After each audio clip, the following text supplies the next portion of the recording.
We want to be respectful. We want to listen. He's got a great message for us today. So, without any further waiting and listening to me, I want to introduce former NFL quarterback, Tony Banks. Yeah! All right.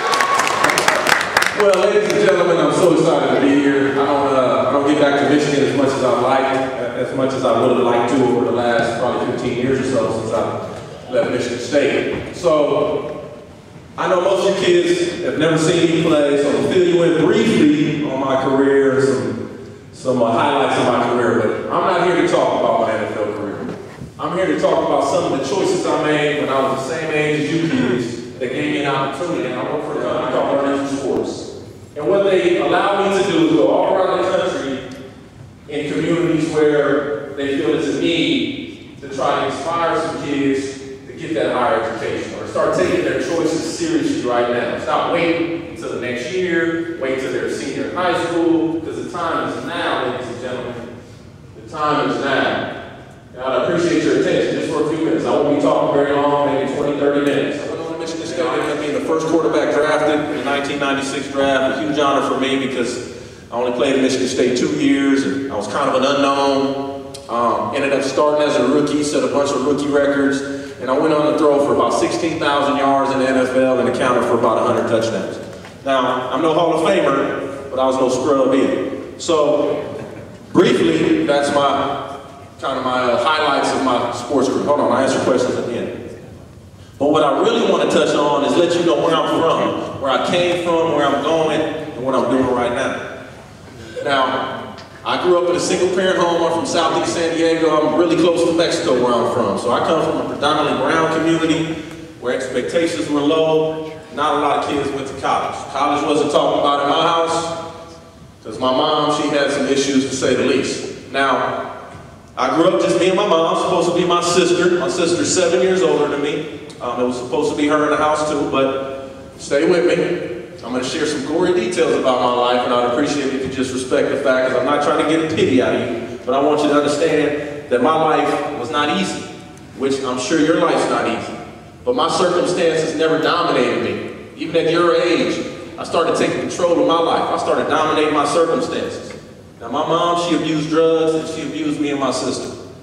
Again, that's just part of my circle. But I had to actively be involved in my life. I couldn't just cruise and say, you know what, my mom's just tripping. I got no chance to succeed. My dad's not around. I got no chance to succeed because I'd have been wrong. Just like if you're saying that to yourself, you're wrong also.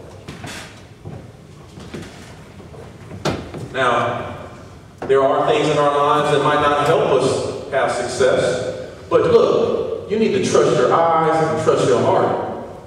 Because too many times, we as kids, if our parents are addicted to drugs, then we end up addicted to drugs. Because we think there's no other way to be. Now, if that was the case, in my case, I would not be sitting here in front of you today. I'd be just like my sister, just like my father. So when I did spend time in school, I wasn't, if there would have been an after-school program, I'd have been in it. Anything to keep me away from the house, I'd have been in it. Because I know what the alternative would have been. If I wouldn't have went home, and I wouldn't have stayed at school, where do you think I'd been?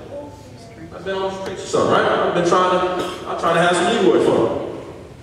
So that was a choice I made. To spend more time in school, show my teachers that I really wanted to do something great with my life. Because a lot of times in the inner city, you have to show some initiative. You got to show that you're taking your school seriously. And that's what I did at a young age. And I started having principals, teachers, but it's because of the choices I made. Those right turns, when the left turn would have put me in jail, or on the streets, or under the ground. How many people in here, how many kids in here know somebody like Leroy? Somebody who's super talented, but because of a few bad choices, now their life is out of control. How many people know somebody like that? Very common, right? So they're giving you basically the playbook on life, on what not to do, who not to be like.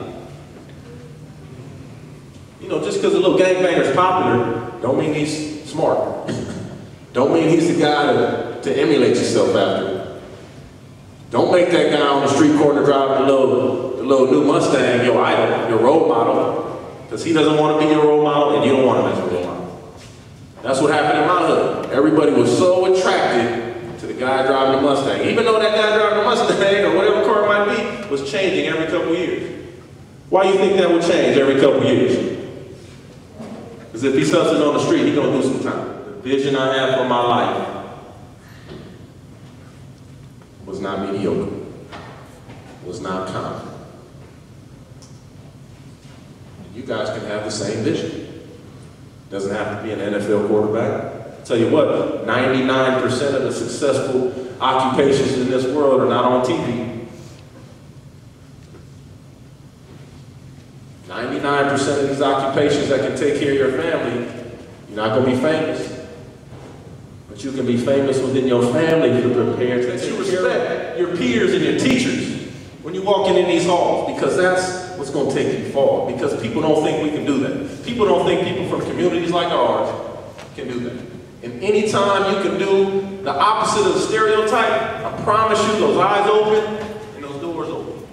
And that's what you want. You want those doors to open. You don't want to have to kick doors in. You got to do that every now and then, but you want them to open because you deserve it, because you worked harder than everybody else. You should be getting your autograph, man.